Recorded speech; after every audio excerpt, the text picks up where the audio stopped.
connaître son identité pour entrer dans sa destinée. Donc, je suis allé chercher, c'est quoi une destinée? J'ai apprécié que même le dictionnaire me dise « puissance souveraine considérée comme réglant d'avance le cours des choses ». J'ai dit « waouh !» Dans un dictionnaire, pas dans une Bible. C'est particulier quand même. Mais j'ai voulu appuyer cela par la parole de Dieu. La Bible nous dit, il parle à Jérémie, avant que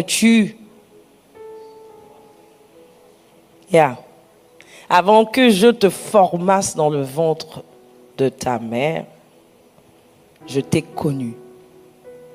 On a défini connaître. C'est avoir l'expérience sur quelque chose, avoir la définition de quelque chose. Et Dieu dit à Jérémie, avant que je ne te formasse dans le ventre de ta mère, je t'ai connu. Et avant que tu ne sortisses de son sein, je t'ai sanctifié. Alléluia. Je t'ai établi prophète des nations. Je t'avais destiné à la fonction prophétique avant ta naissance. Celui qui nous connaît sait ce que nous devons devenir. Et c'est celui qui nous dit ce que nous devons devenir, bien évidemment, si on lui prête l'oreille et qu'on entend ce qu'il a à nous dire par rapport à ce que nous devons devenir. Ce que j'ai aimé en développant ce thème, c'est qu'on a parlé de l'être. Mais le fait d'être ne suffit pas. Parce que je peux te dire que tu es, et ça peut tarder à devenir cette personne. Quand on parle d'une destinée, on a l'impression que c'est fait. On a déjà déclaré sur ma vie que c'est ça que je serai et c'est ça que je suis. Mais en réalité, une destinée, on marche vers elle. On peut me déclarer qui je suis, mais je ne le deviens que lorsque j'accepte cette identité et que je prends la résolution de marcher vers celle-ci. Vous savez que notre Dieu est le Dieu qui nous laisse choisir. Il peut dire de moi que je suis telle personne, mais je ne le deviendrai pas si je ne fais pas le choix de le devenir. Il ne nous force pas à le faire. Il peut me dire, je t'ai appelé à une très grande destinée, mais tu dis, c'est pas ma destinée. C'est pour ça qu'à la fin, le jour du jugement, il nous posera des questions. Qu'est-ce que tu as fait de ce que je t'avais donné? Parce que tu as fait le choix de dire, c'était pas pour moi ça.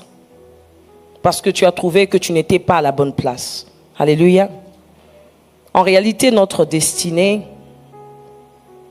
notre être est destiné par Dieu.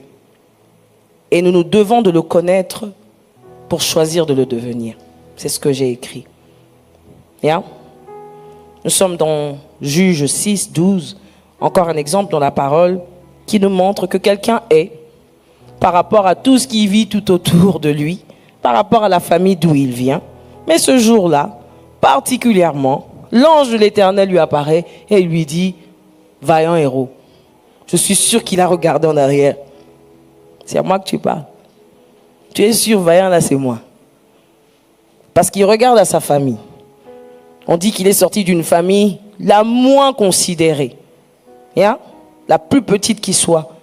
Mais ce jour-là, l'ange lui est apparu et l'ange lui a dit, vaillant héros.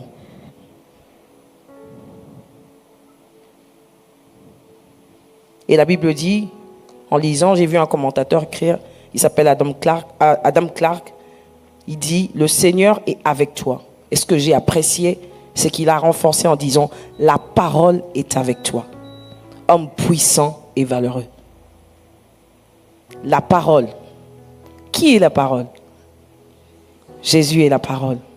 Et ce que j'ai apprécié, ce qu'ils disent, on dit peut-être le Seigneur est avec toi, ça peut être limité. Mais lorsqu'on dit la parole est avec toi, la parole fait quoi? Elle parle. Elle déclare. Nous sommes dans Genèse où nous voyons la création se faire. La création ne s'est faite par rien d'autre si ce n'est par la parole. Si on le dit comme ça, on a l'impression que c'est simple. Mais imaginez-vous ici, présente, debout, je dis que la lumière soit. Je touche rien. Et vous voyez, paf. Et puis je dis que ça s'éteigne. Et puis paf. C'est mystérieux, n'est-ce pas? Ça vit au travers de la parole. Je le dis parce qu'aujourd'hui le Seigneur a une parole pour vous. Et ce qu'il dira, c'est ce que vous deviendrez. Mais ça demandera à ce que vous ayez conscience que c'est réellement vous et que vous vous positionnez là où il vous attend pour devenir qui il dit que vous êtes. Alléluia. On voit donc ici que ce que tu es ne dépend ni d'où tu viens.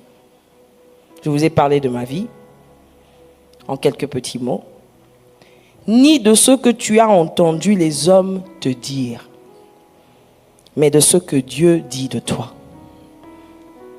Alors, quelqu'un me demande, oui, tu parles et puis tu nous dis beaucoup de choses. Comment on fait pour connaître son identité? Comment j'ai fait? Comment les femmes de Dieu qui sont ici ont fait pour connaître leur identité?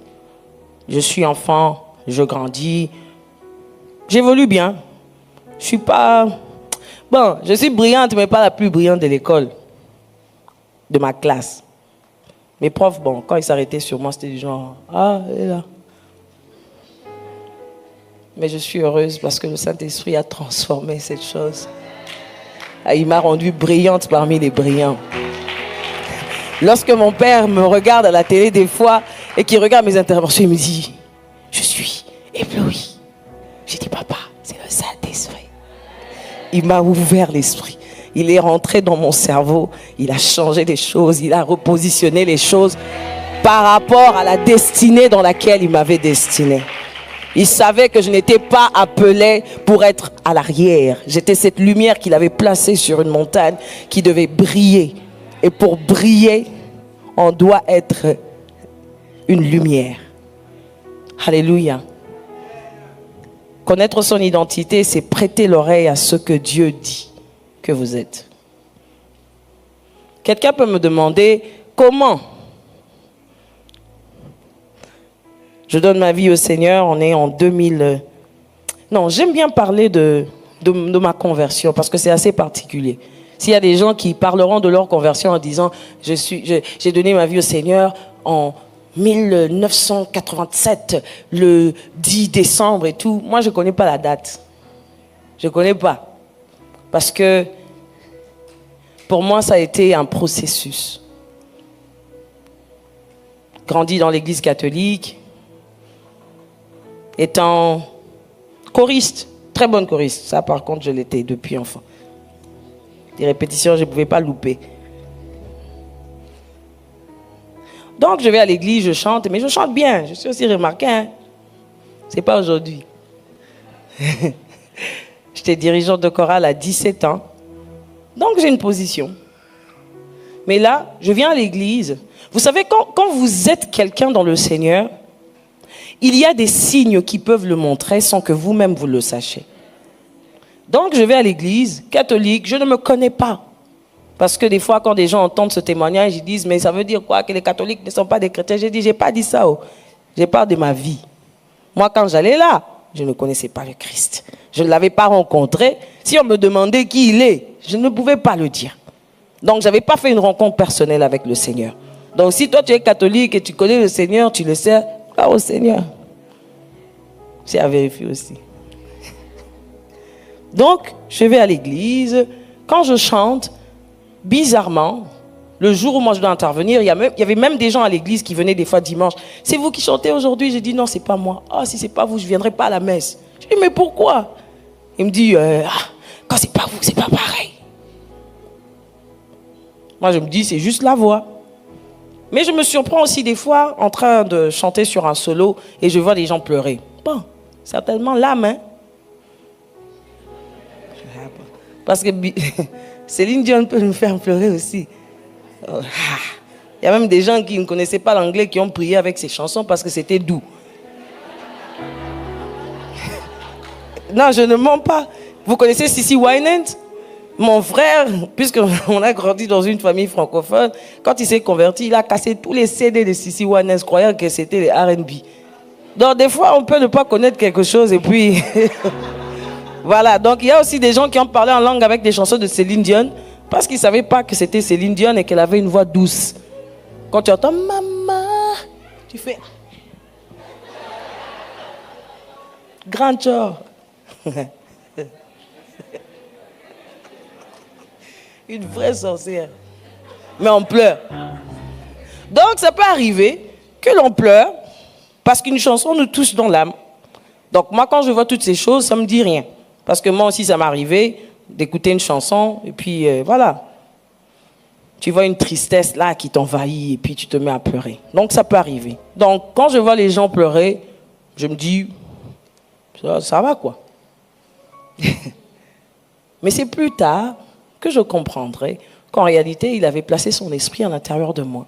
Le Seigneur peut, au travers de vous, même si vous ne savez pas dans quoi il vous a appelé ou dans quoi il vous a destiné, peut agir au travers de vous. Mais c'est plus beau quand vous êtes conscient de ce que, en réalité, ma présence dans cette salle de classe a apporté la présence de celui qui m'a connu.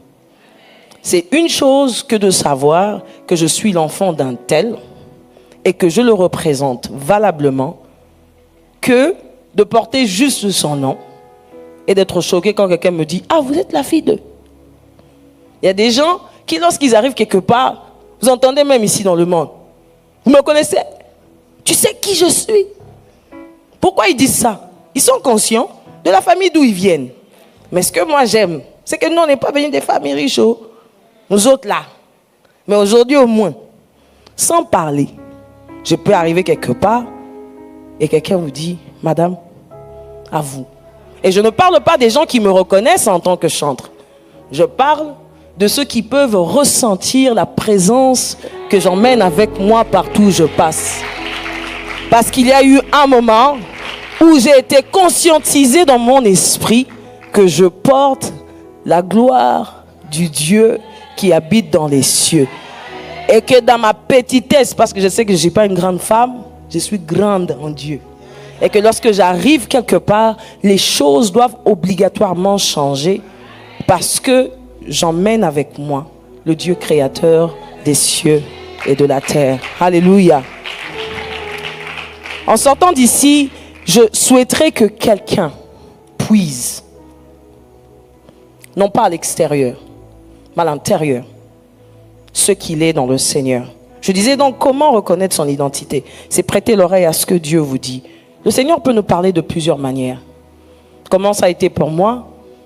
Donner ma vie au Seigneur, comme je l'ai dit. Et puis j'ai commencé à rencontrer des hommes de Dieu qui me disaient des choses que je ne comprenais pas. Tu as une grande destinée.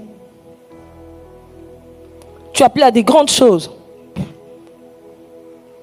Je me rappelle d'un homme de Dieu, le pasteur Dallo. Lorsque j'étais encore dans l'église catholique, mon frère m'a emmené là-bas. Il avait des prières chaque dernier samedi du mois. Et là, mon frère a soufflé que je chantais. Et donc, à la fin de chaque réunion, il me disait « Chante !» Et la chanson qu'il me demandait, la seule que je connaissais qui ne parlait pas de Marie, c'était « Alors entends mon cœur, mon esprit qui te loue ». Et donc je chantais, et donc à la fin, les gens étaient contents, mais pas tous. Et ce témoignage, lui, mon père spirituel, il va me le raconter qu'en 2017. Il me dit, tu sais, quand tu venais à la réunion de prière et que tu chantais, à la fin, il y avait un groupe des frères qui boudaient, qui disaient, mais pourquoi tu fais chanter cet incirconcis? Elle est païenne, elle ne connaît pas le Seigneur. Et c'est vrai, je ne le connaissais pas. C'est pas faux. Pourquoi tu l'as fait chanter? Non, il faut qu'elle donne sa vie au Seigneur. Et ce jour-là, en 2017, il m'a dit que l'un d'entre eux a appelé pour dire « Papa, je voulais te demander pardon pour la sœur d'Ena. » Il a dit pardon parce que toi, tu avais vu ce que nous n'avions pas vu. Ce qu'elle est devenue aujourd'hui, personne d'entre nous ne pouvait le voir. Mais toi, tu avais une confiance qu'on ne comprenait pas. Donc en réalité, est-ce que tu avais vu qu'elle allait être ce qu'elle est aujourd'hui? Je ne lui ai pas demandé s'il avait vu,